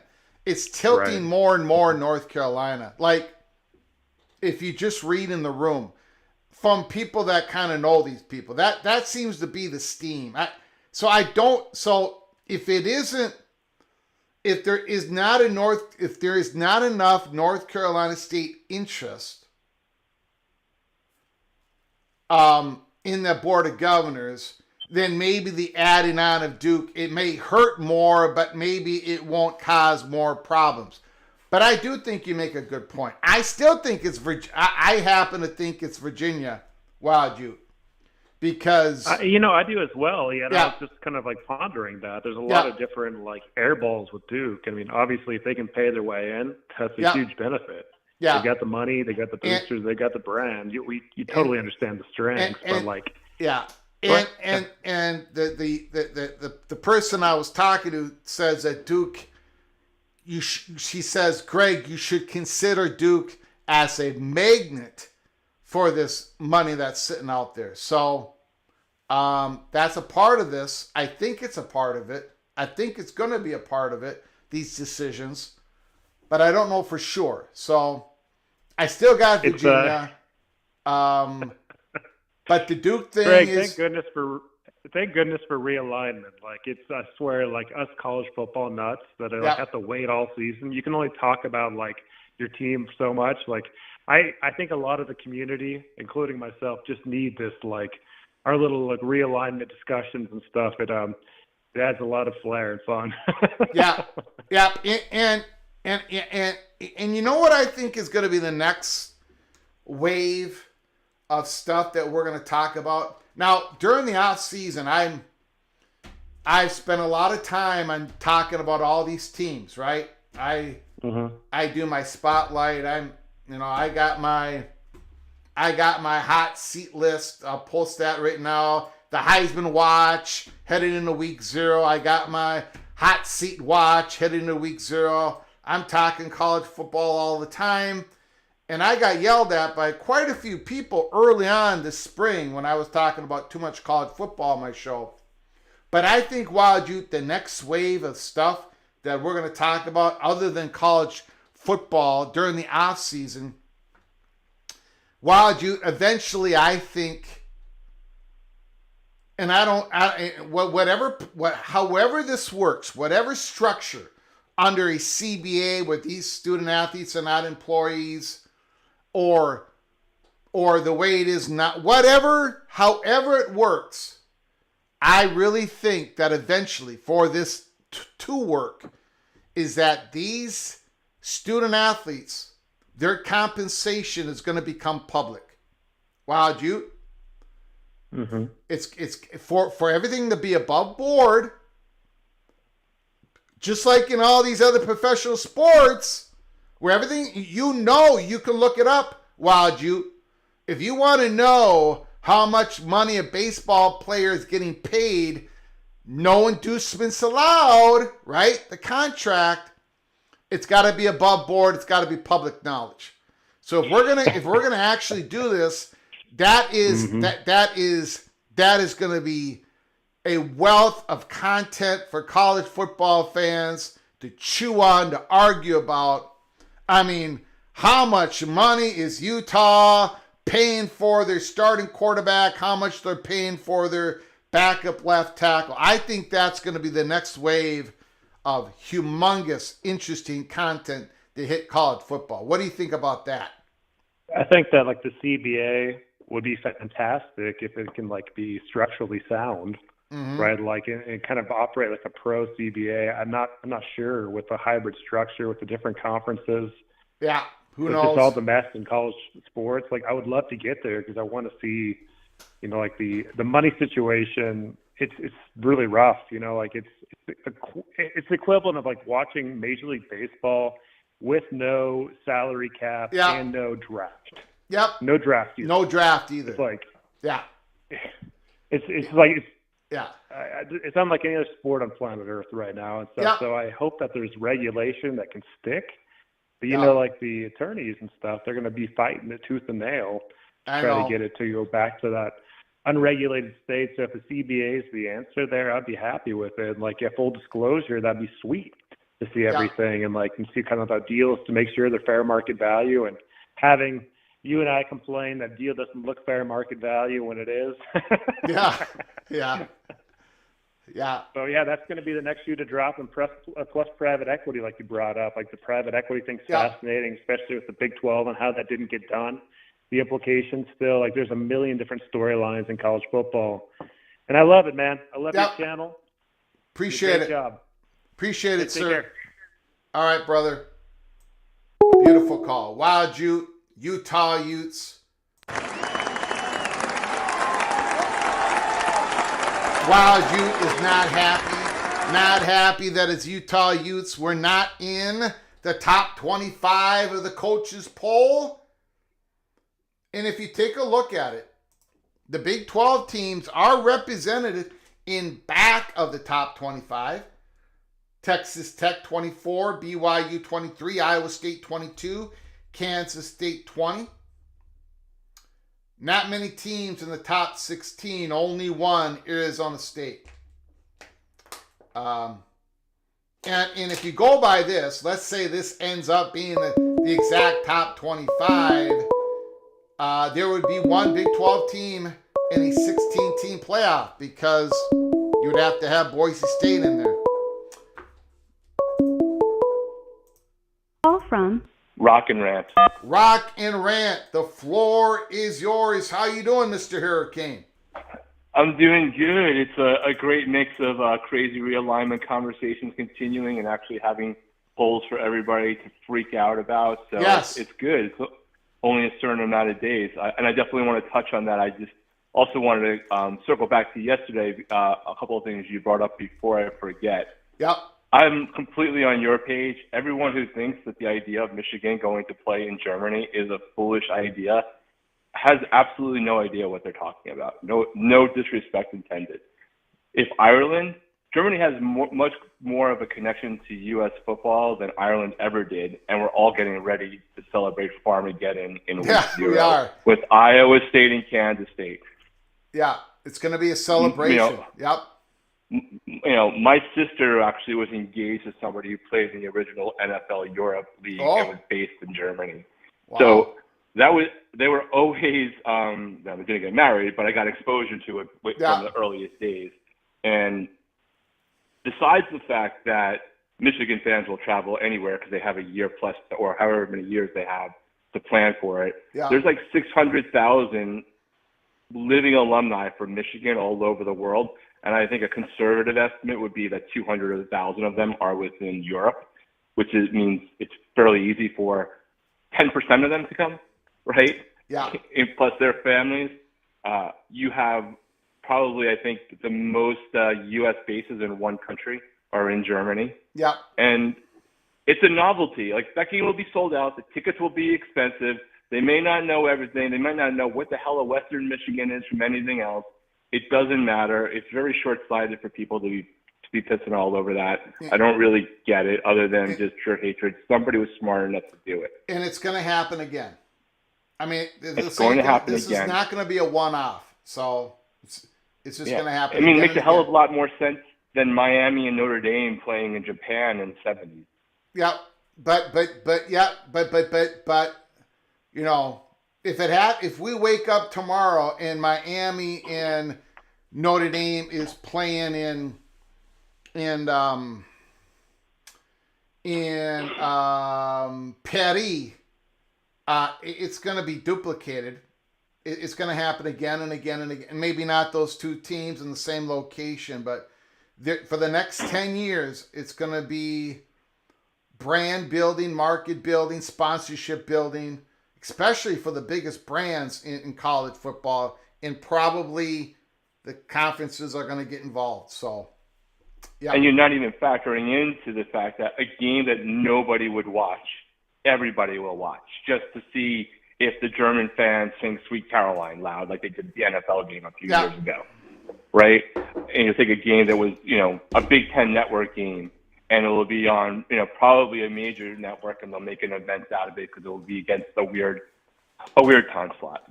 Anyway, I just wanted to back you on that one. I don't get the hate on that from anyone on thinking about the growing of the game. You got to start somewhere. You're not going to take Michigan, Ohio State and start.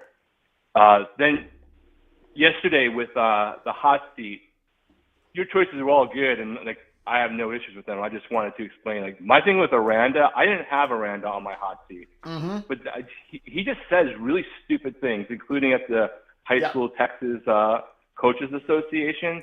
So I have no faith in that guy to not blow it. I think his quarterback is great. He's one of the two quarterbacks that's not mine, along with Lenora Sellers, that I'm really excited to see play. And I had high expectations for Baylor, and I think they have the personnel and they have a lot of returning production. But I think that guy's a clown when it's all said and done.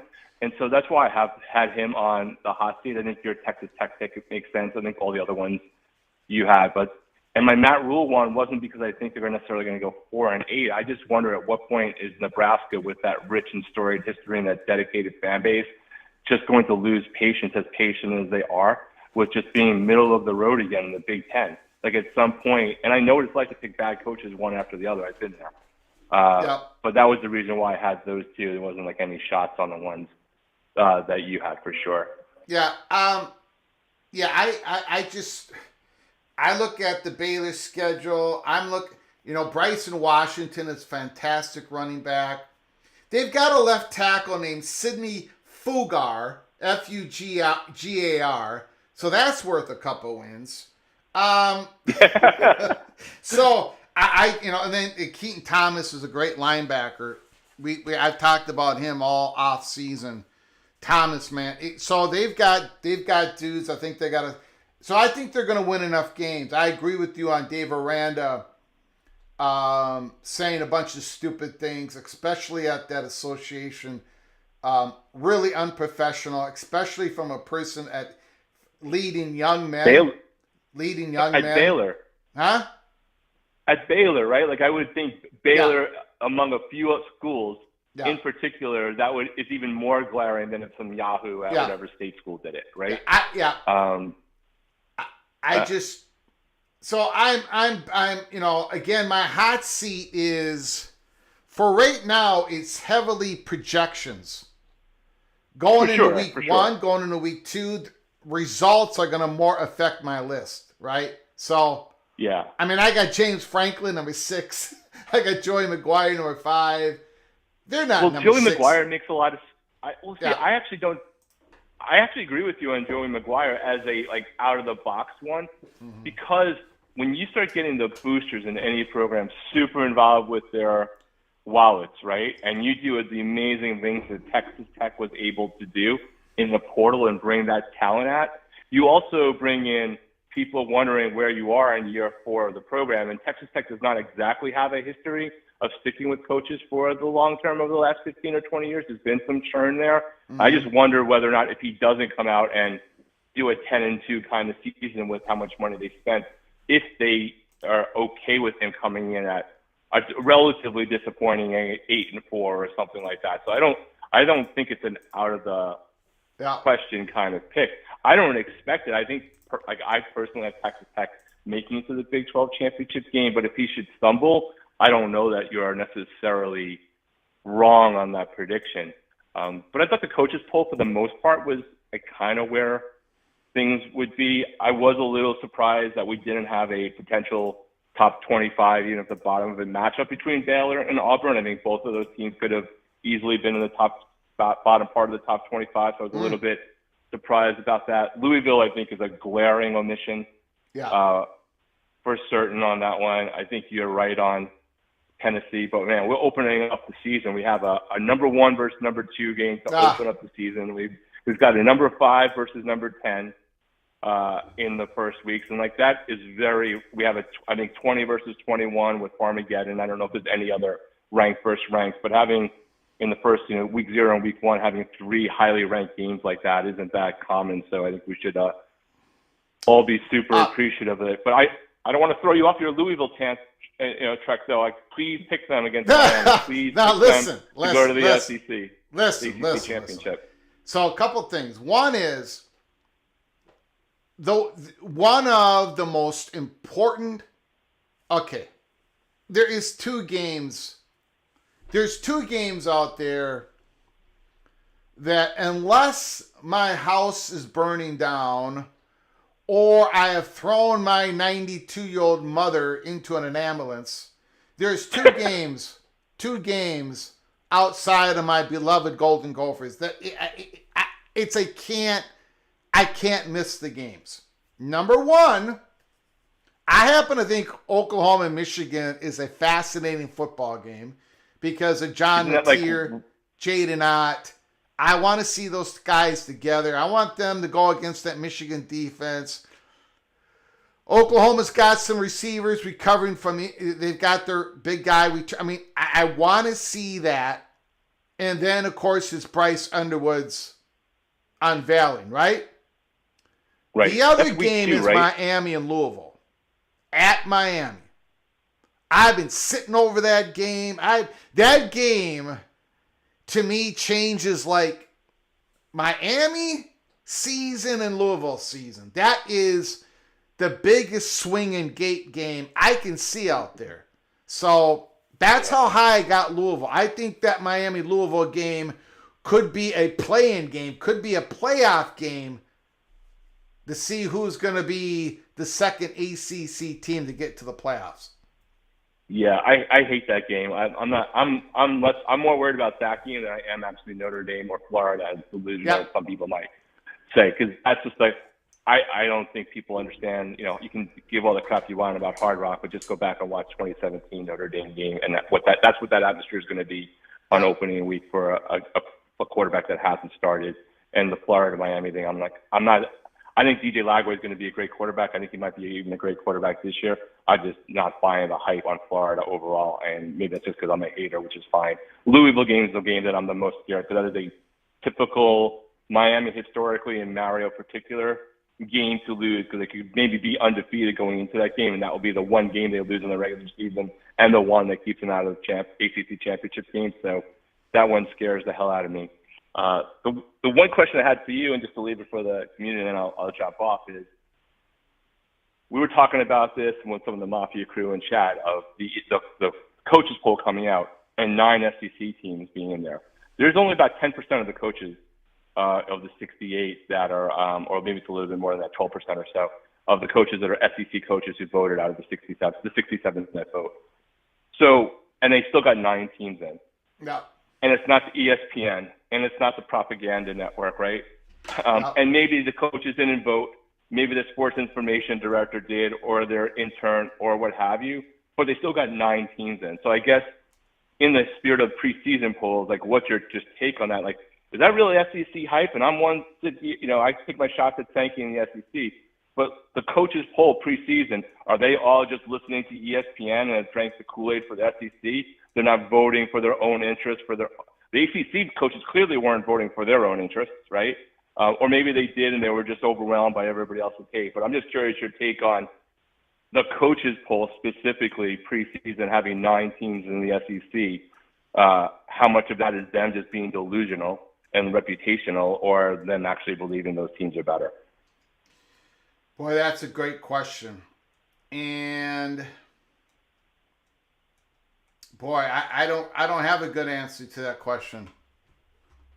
Because it's good to take shots at the SEC, and I take them, right? And I think ESPN is a propaganda machine. I personally think they jumped the shark, and therefore the hype of the national writers overall will go down a little bit as much as ESPN and SEC pushes it. But it is curious to see that the coaches, and we just saw what the Big Ten coaches said, right, during the media days, and how much they pushed back against the SEC. But at the end of it, the coaches poll is supporting the SEC with 9 teams in the top 20, I guess. I don't remember. It's 8 in the top 20 and Texas A&M at the end. But anyway, just food for thought on that poll, and I'll leave you with that. Yeah, that's a great question. I have to ponder that. I have to think about that.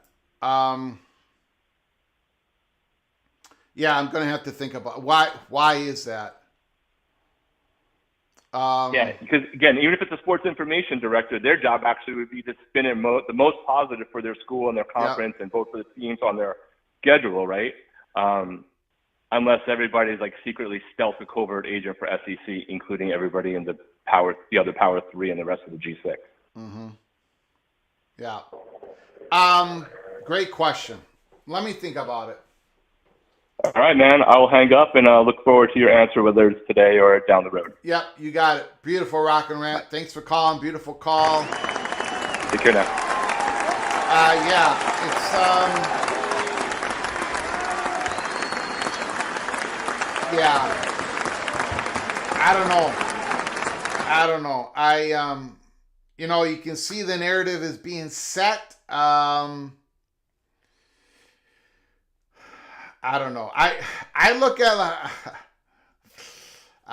there's a couple again. I'm a little bit offbeat on SEC. I'm either I'm a little bit off the wall or all of you are. I think Missouri is going to be. They're going to win 10 games. They're going to. Tennessee is going to slide. Ole Miss is. I cannot believe Ole Miss is 15th on that list. They got Logan Diggs as their running back. Logan Diggs would be RB4 on the Golden Gophers. Sorry, not sorry. Ole Miss lost all that defensive production. Ole Miss, they're number 15. Number 15 on this list. Number 15. I don't get it. So, who is picking Ole Miss 15? South Carolina is so much more prepared for this season than Ole Miss. How can they only be 2? That means there's a lot of sports information director and college coaches or whatever who's ever representing these teams to vote for the. That means there's quite a few voters that got Ole Miss ahead of South Carolina. How can that be? That, so there are big ones like that. I don't know. I'm glad Arizona State is 11. I'm very happy with that. Very happy with that. Now, MBM, Oklahoma State Cowboy, said earlier in the chat, Greg is more worried about how many Big 12 teams are ranked than Big 10. Yes, I am. I think, look, I got the Big 10 in my prediction right now. I've got 3 teams going in from the Big 10. I think Indiana is going to miss by a little bit. I think Illinois is going to miss by a little bit. USC could be there. I don't think Michigan is ready. I think next year. I think we'll be talking about Michigan in 2026. I've only got 3 teams in the Big 10. And maybe only 2 teams win it. I'm not worried about the Big 10. I'm more worried about the Big 12 because you can see the narrative is already building, everybody. It's already every poll, every projection, they've only got 1 Big 12 team in the playoffs, or 0, like the All-State playoff predictor. So yeah, I'm more worried about. I am not. I love college football. I love watching Big 12, ACC, SEC, the Big 10. I watch it all. I love it all. I'm not worried about the Big 10.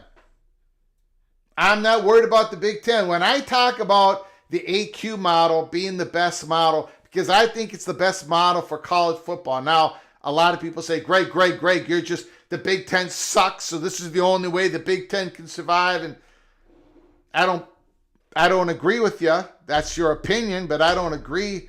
I think the AQ model is the best. It's just that Petiti doesn't have the right AQ model. I'm worried about the Big 12. I'm worried about the ACC. So, I'm worried about my Golden Gophers the most, however. The most. All